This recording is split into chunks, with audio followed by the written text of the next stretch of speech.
Sir, that is why you will hear the atheists will say, if you really say God is love, why do little children die mercilessly? How can a good God allow evil things happen to good people? That is the question in the mind of people who don't want God. They feel, how can there be a God anywhere? And children die at birth, and women struggle.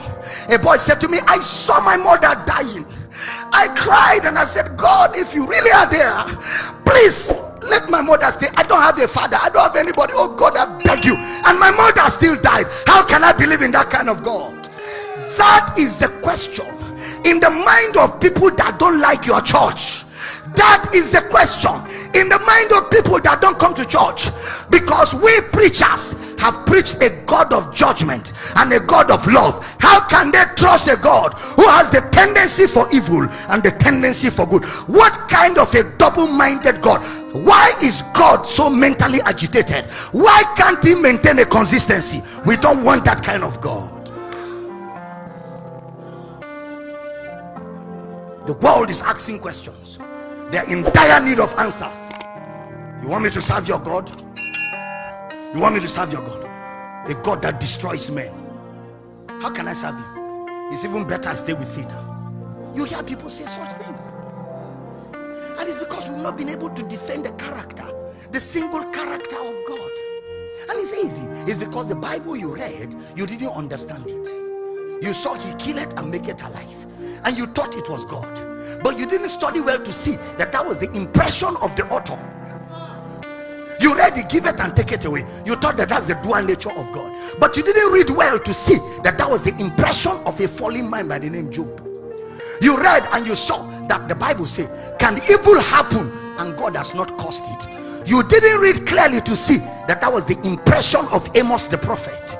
These were their impressions. Why? No man has seen God at any time. So since they have not seen God, in their writings they added their impressions.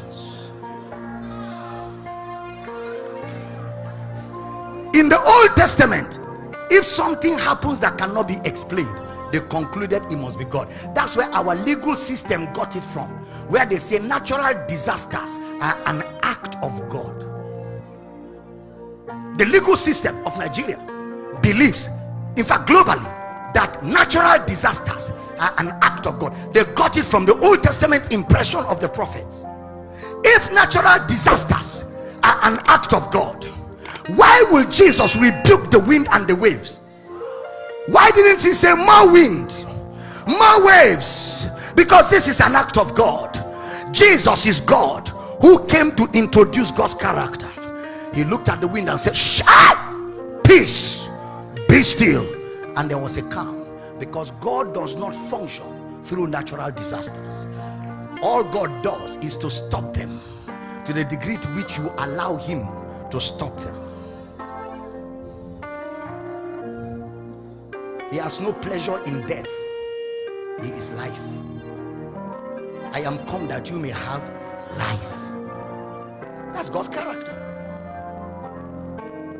Jesus, I love Jesus. You know, Jesus is God in human flesh, who came to help man understand God. That's why he came in humanity, because his target is man. So he came in man's form. So in man's form he can explain God to man.